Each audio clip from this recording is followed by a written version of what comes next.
today we're on location in my backyard. We're gonna make a grapevine wreath today, so let's go out back and see if we can find some grapevine. Come on. So out here we have some late season asters that are blooming for any of the last minute migrators that want to come through. I see that one of my wild Bradford pears is starting to turn red. That's going to be really pretty soon for flower arranging. There's some more aster over here. And back here I think is where the tree is that needs to be rescued. It's covered with grapevine. We'll pull it down.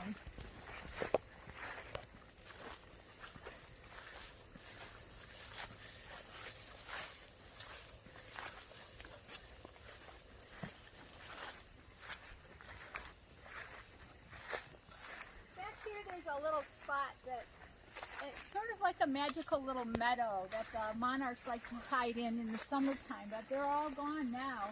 But it's right in here. When we first moved in out here, all of this was grass and we have just let it go. We had the woods back here, but then all of this was grass, and it's just gradually filling in, and it changes every year. It's so cool. Well, this is the tree right here, this one and this one, that both have grapevine on them. I'm going to pull some of it down. I might not need these loppers, but I brought them anyway. One thing you want to remember when you're pulling grapevine out of a tree is you want to check it while the leaves are still on it to make sure that there's no poison ivy on it. And then it's better, actually, if you wait until all the leaves are gone. It's a lot easier to work with to make a wreath with. So I'll just start by cutting down here at the ground, and then I'll pull this out, and sometimes it's easier to pull from the opposite direction. Oh my gosh, that one was easy and not very good. Let's try again. This one starts way over here. So you just want to pull some nice big pieces out of the tree. That one was easy too. I promise you, it's not always this easy. And then today we'll pull the leaves off of them. Okay, this one, I'm going to go from the other side. If I can reach it.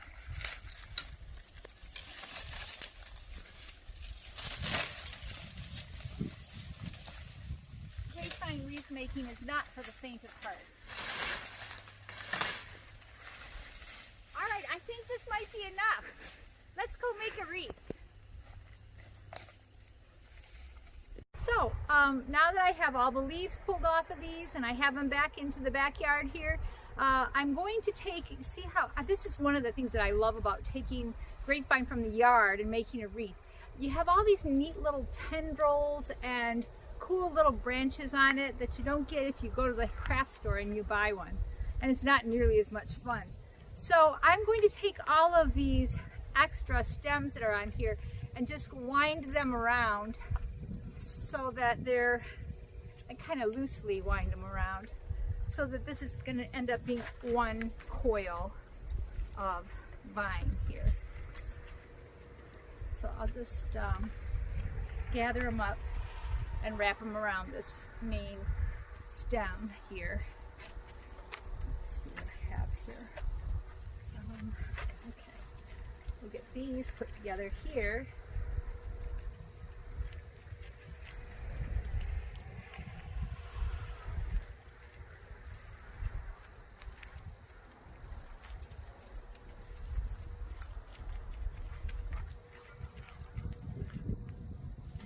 Ah!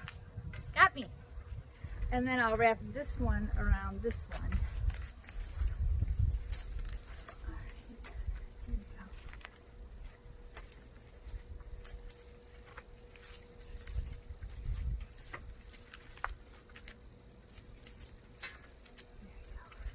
Okay, so, and these do have some color variation right now because they're fresh, and as soon as they all dry, it'll all be brown, but some of them have a really lovely chartreuse color, and it's too bad that won't stay, but it won't. So then, I'm going to start at the end of this vine here, and I sort of want to decide how big I'm going to make it. But I'll start about in the middle, and I'll make my wreath shape this way. Maybe I'll make it about this size. And then I'll take this one and wind it through.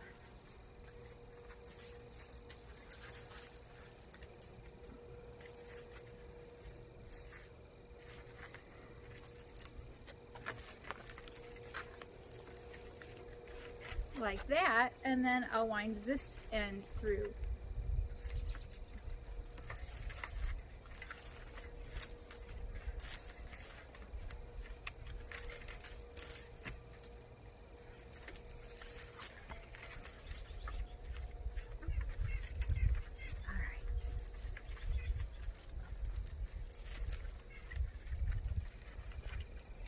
And then I just tuck the ends into the grapevine there. All right, so this is what I'm getting so far. I think I'm going to add one more branch to it. This is kind of a big one, but I'll try and make it on the inside. So I'll put this through a ways too, and then start wrapping this.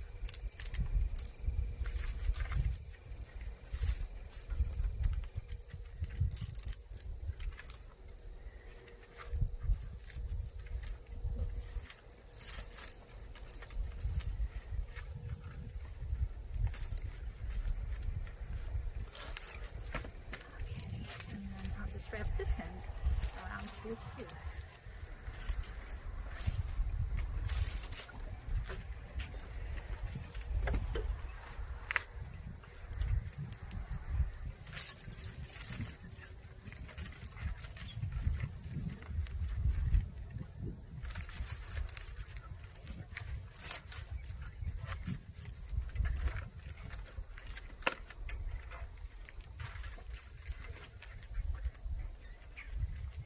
You can also take the grapevine and make a grapevine wall. One of these days, I'll show you how to do that too, because that's kind of fun for fall arrangements and for Christmas time. Well, I think I still need a little bit on this side, although I can kind of, you know, press on this and get it a little more rounded. But also, I want to put, you know, flowers or dried materials or something on here. So maybe, what do I still have? I want to add a little more. Maybe I'll still add just a wee bit. And bring it around. I think I need some fatness right here on this one. So I think I'll start it right here. And wrap this around this way.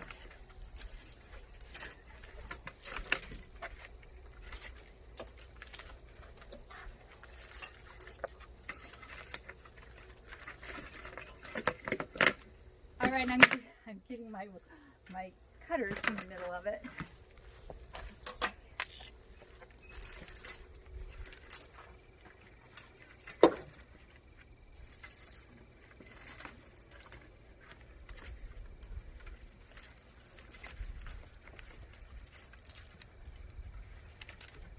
Oops, we'll just throw that one out. And I think this one's going to break off too. No? Okay, this one will just get tucked in.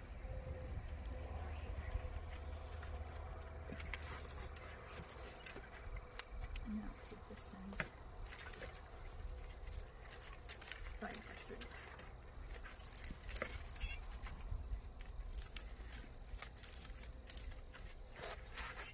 And then I just shove this end in between some of these other vines to hold it in place. Okay, I like that better. And then to hang it, I have a 22 gauge wire here and some brown stem tape, and I'll just take, let me see, can I show this close enough? I don't know. I'm going to take this tape and I'm going to lay it on top of the wire like this. And then I'm going to fold it over and just pull and stretch and cover this wire with this stem tape so that it won't scratch my door. And then when I put it on the wreath, let me see which way I want the top to be. I think I like this to be the top. When I put it on my wreath, then I'll just take over here and put the wire through the vine until it comes out, and then I'll just twist it right here, and then I take the wire on this side and put it through the vine, and then twist it.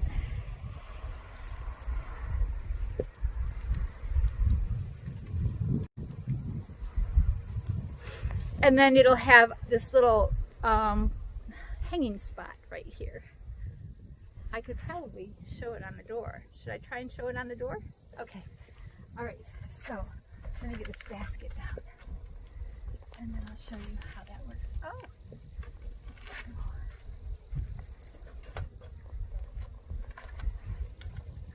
And the really cool thing about it being brown is it's really hard to find, so you won't be able to see it on the door. There it is. Okay, so I could hang it like that, and if I didn't have a hook, you know, if I had a nail or a screw or whatever, then it wouldn't show. Okay. All right, so there you have it, and next time we'll decorate this thing. Okay. Thanks for watching.